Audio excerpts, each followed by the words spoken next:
Welcome to Latina in America, your bilingual destination for all things Latina about our diverse culture, professions, and passion to travel. I am Rosie.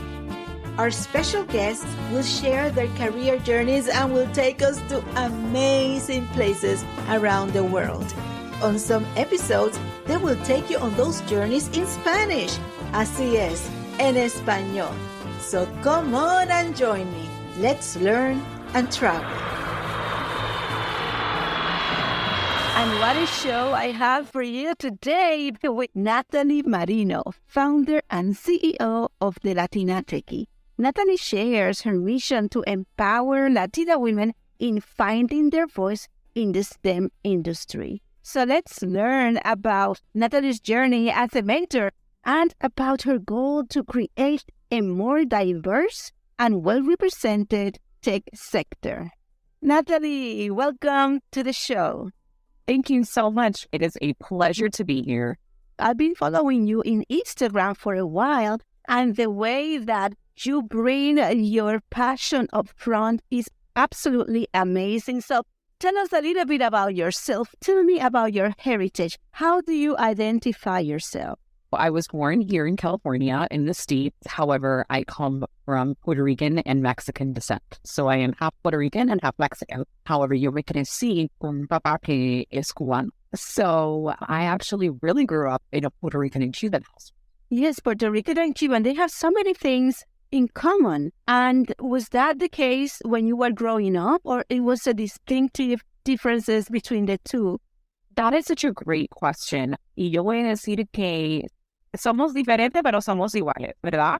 So, tenemos comida que son muy distinto, pero at the same time, the same, come from the same types of tropical island and things like that. I grew up in South Florida.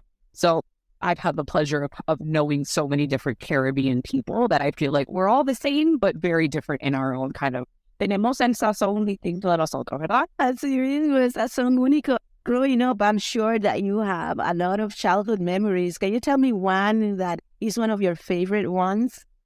Ooh, to pick one on the island, I used to spend my summers there, but then when my mom would come back to come pick me up, she would rent us a beach house in Dorado or close to Piedad, and we would just have, I would say that some of my best childhood memories are on that beach house. No, we didn't have a lot of money, and it was not anything fancy. And the whole family would pitch in. It was just some of the best family memories. Sí, así with the primos, las primas, with los tíos, las tías, todo el mundo. This is the way it was. It was phenomenal. I love it. I love when that we have those memories. And talking about memories, what type of professions when you were growing up was the most typical that you saw women having? I grew up with a lot of administrative work, people who worked in the restaurant business. My mom is an incredible role model. She pioneered her way into human resource, that industry. And funny enough, I build technology for human resource. So it kind of was funny because the apple doesn't fall far from the tree there. And it's interesting because my mother is an expert in the law. And I know the law just enough for my tools and my portals to be compliant. But where my passion is to build technology. Well, it's so interesting because from seeing your mother doing that, which was very atypical, it was not typical, the work that she did, to what you are doing now. Tell us about how that experience of seeing her influence what you're doing now, and what is that you do now, and what is like a typical day for you? Well, so I would say my mom is probably one of my biggest role models in terms of my work ethic and understanding what it takes to follow something through, to be committed, to understand que hay que trabajar, hay que luchar, hay que echar pa'lante, that type of thing. She was, her, my grandmother, all the women in my family have been excellent role models in terms of how I've been molded to today. And then what a typical day looks like for me, I am a mom of two. I have a 6 and a 3-year-old, beautiful kids. I live my life for them. I wake up, I take them to school, I go to the gym, and then by day, I work for a human capital management firm. And essentially, I help manage a team of developers design benefit administrative HR technology. And then by night, outside of my corporate life, I am the CEO and founder of the Latina Techie, where I built an online platform to use my voice to raise awareness for Latinas in STEM. There is a safe space for them in here and for us to continue to amplify our voices in these high paying and high fast paced careers.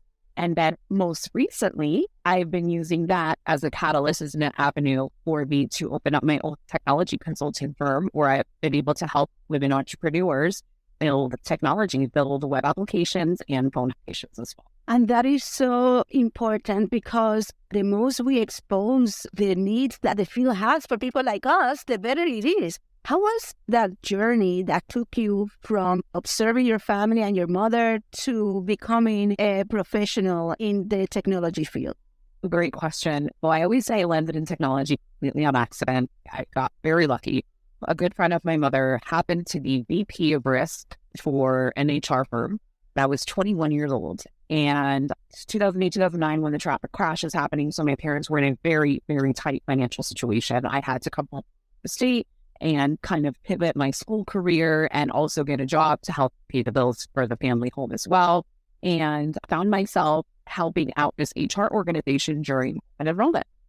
And open enrollment is your one annual event for you to pick your medical, dental, vision plans if you work for a corporation. So that was my foot in the door. And then I was hired on full time. I was a paid intern. I was able to, they were very flexible with me in terms of allowing me to go to school, flexible hours in the morning or at nighttime. So working there, I put myself through college to finish off my collegiate career. And I found myself in a very unique position, kind of like rising myself in the corporate ladder, if you will. And then I figured out I didn't like manually enrolling people in plans, people or enrollment, like all that. Todo ese papeleo was not for Natalie. It was never, I was like maybe 24 at the time. And I just realized not where I wanted my life to be, just like this data pusher. So I told the company, hey, listen, like what other opportunities are there? And they threw me this project that my company at the time had purchased, a software that was sitting on the shelf to be able to digitize the open enrollment experience, to be able to let our clients go through an online portal so that their employees can go and elect their medical, dental, vision plans that they're going to be covered. So I was like 25 at the time, and I took it upon myself. I had no idea what I was doing, Rosie, at all. So as the stars would have it, the CEO of the software company handheld me through the entire implementation process and taught me how to configure a system, if you will. And that's what pretty much sparked my entire career in technology.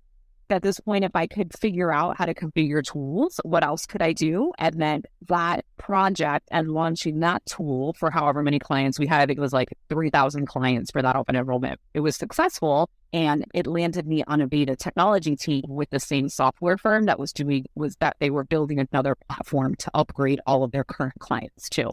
Wow, what a journey. One thing led to another. Just being working in a field that you were interested, then being authentic to yourself because you said, I don't really like this paperwork. What else can I do?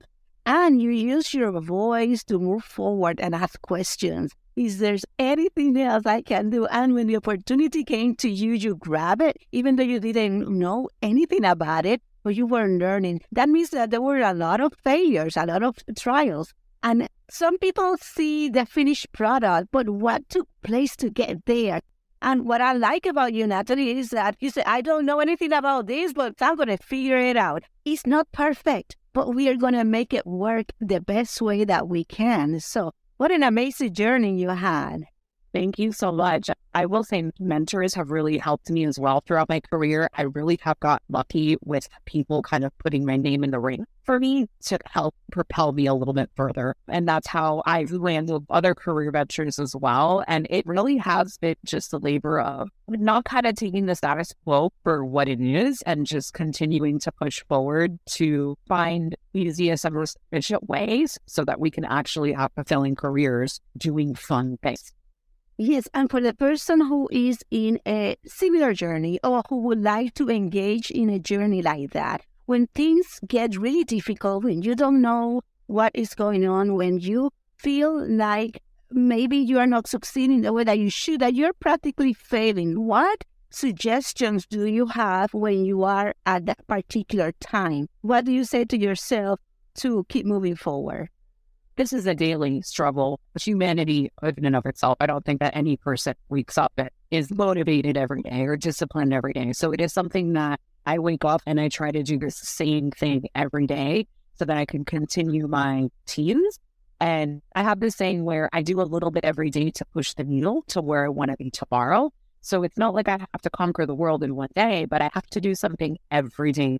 In terms of giving advice, I always say, always follow foundational buildings, like basic stuff, Rosie. Make sure that you're getting proper nutrition, proper hydration, you're moving your body. I think sometimes people don't realize how important it is to move your body and how those 3 little things really do set yourself up for success day in and day out. And another thing that I have implemented into my journey as well is journaling. And I don't necessarily mean journaling in like the actual sense of journaling. I literally mean just write things down. Like write down your to-do list, write down your task list, write down your goals for the week. I think the more you write down and you map out, you try to be as organized as you can so that it helps you set yourself up for success, because life is always going to throw you out, right? Like you're always on the wave of up and down. It's crashing. You could be in the middle of a hurricane. So your life is going to constantly be throwing you things that you're going to have to pivot and you're going to have to duck and grab and throw. And so the more organized you are, the more in control you feel, so that the anxiety less. I suffer from severe anxiety. So those are the things that help me feel a little bit more in control of my day so that I'm able to handle the unknowns a little bit more gracefully. This is phenomenal. And now let's take a few seconds for a word from our sponsor. This episode is brought to you by our parent show, Life 100 Podcast, as seen on Oprah Daily, where we talk everything about life in English, in Spanish, and also in Spanglish. You can listen at life100podcast.com or on your favorite platform. And now, back to Latina in America. In doing so, you have such a wonderful goal of making Latina in STEM feel seen, heard, and empowered. Tell me more about that. So the Latina Techie, before I even launched the Latina Techie, I was already using my platform. And I was just branding myself as my own name, Natalie Marino. I launched the software. I was promoted a few times in that firm, and then it got to a point where it was time for me to go. I was recruited and I found myself in the product owner position. This was in the beginning of 2020, before the pandemic. I was interviewing with them January 2020. And the idea was I came with a lot of HR business experience, and specifically for professional employer organizations, which are PEO for short. So I came with tons of PEO experience, about 13 years of it, but I had zero product knowledge. So ADP said, okay, no problem. We'll hire you. We'll teach you the product side, how to build applications, and you'll help us with the business because you'll actually understand the business we need to build technology for. So I said, great. This is going to be my first big specialized technology role, other than configuring systems and triaging it. Then the pandemic happened. In the beginning, I didn't even know if I was going to have a job. I didn't know if they were going to rescind my hiring agreement because, the world was in such uncertainty at the time. And as ADP did none of those things. They were so amazing with me. And they hired me. I started April of 2020. The whole hands-on training thing went out the window. I had to learn this entire world virtually. And not only did I have to do that, I had 2 little kids with me at home as well. I had a 3-year-old and a 7-month-old. It was very challenging for me to keep the kids quiet, learn this job, be on Zoom calls, be on camera, understand what was expected of me, understand the business, because yes, I knew the business side of the house, but not this corporation. I was very in over my head. But after about 6 or 7 months, I realized, wow, I figured it out. I'm driving. I really have found my niche here. And then I had this idea that was complete out of gratefulness and gratitude, honestly, of how can I teach other women that look like me to do what I do or to get into the places that I've been. And that's how my entire idea started. That's how it all was born. Essentially, it was out of gratitude and just wanting to help my fellow Latina sisters. Yes, because we are here and we have so much to contribute. The thing is discovery and exposure, because you have been fortunate to have all these amazing opportunities and you took advantage of them. But there are people who also would like to do the same, but they don't have those opportunities. And how can we make it happen? And that is where you bring that beautiful bridge between what I would like to do to what is possible for me to do. So in this particular journey that you have of Latina Tech, what kind of things are available for Latinas who would like to be in this industry? What kind of things have you seen that you have observed that there is a need for us? This is a great question. What we can offer the world, to your point, is so badass at so many different levels, at critical thinking levels, at survival levels, at scaling levels, at troubleshooting, just understanding and building solutions, and even down to project managing. It is exactly what you make of it. You have to be really strategic as to what you want. And a lot of the advice that I give is take a look at the industry you're in already to pivot into technology. If we take a look at the landscape, the entire world, there is probably not one industry that isn't already utilizing technology in it to run its business. It could be how you do things administratively, how you handle your sales process, the service or product actually end up selling to your consumers. Technology is here and it is the future. So I always urge and advise, be a little bit creative and use your critical thinking skills to see how you pivot into more of a technological role in the company you're already in before making that big leap into going to a quote unquote technology firm. And then right now with the landscape of the world and tons of layoffs happening with a lot of these major corporations, I really urge for people not to stay away, but be creative. Take a look at the industries you want to be in. So find yourself in a situation or industry that you love and the technology comes.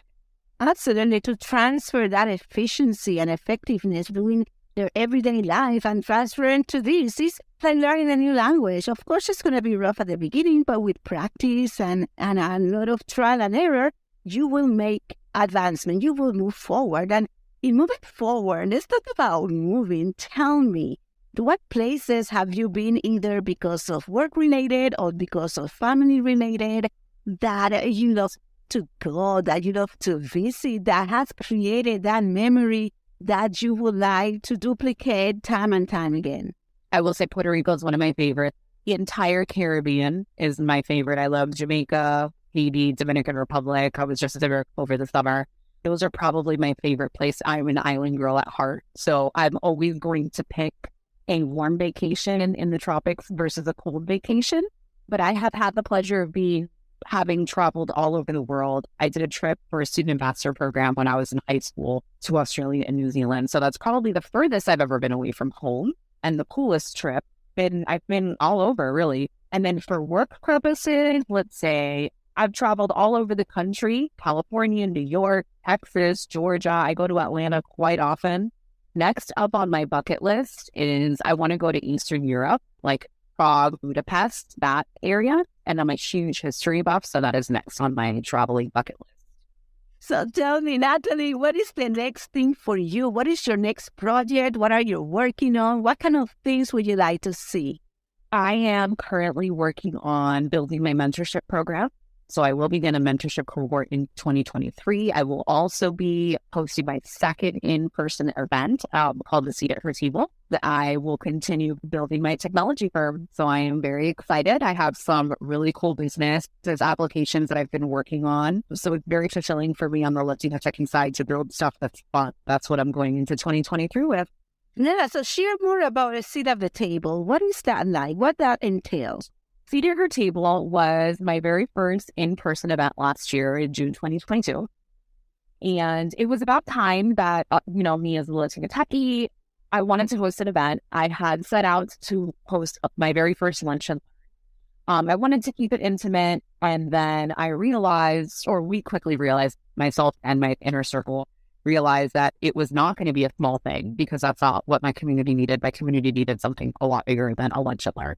And it morphed into this beautiful, huge event. I had over 125 women there who came to be empowered, learn a little bit about financial wellness.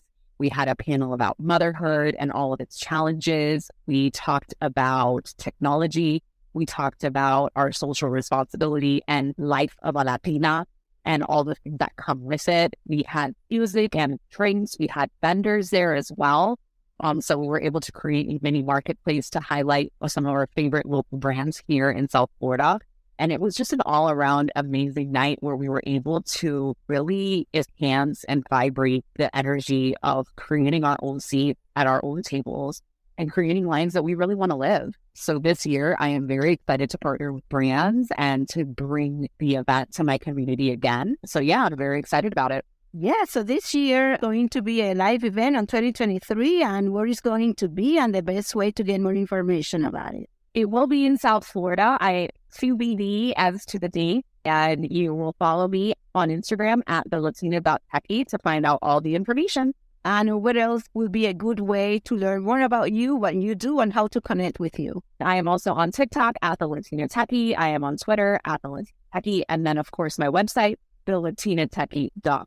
Yes, Natalie, I'm telling you get in touch with her because, as you can see, this is just the beginning. And talking about getting started, if you look back at your 18-year-old self, what kind of advice do you give to that Natalie? What would it be? I would tell myself to never give up, to stay true to her heart and to her gut, most especially, and to establish boundaries.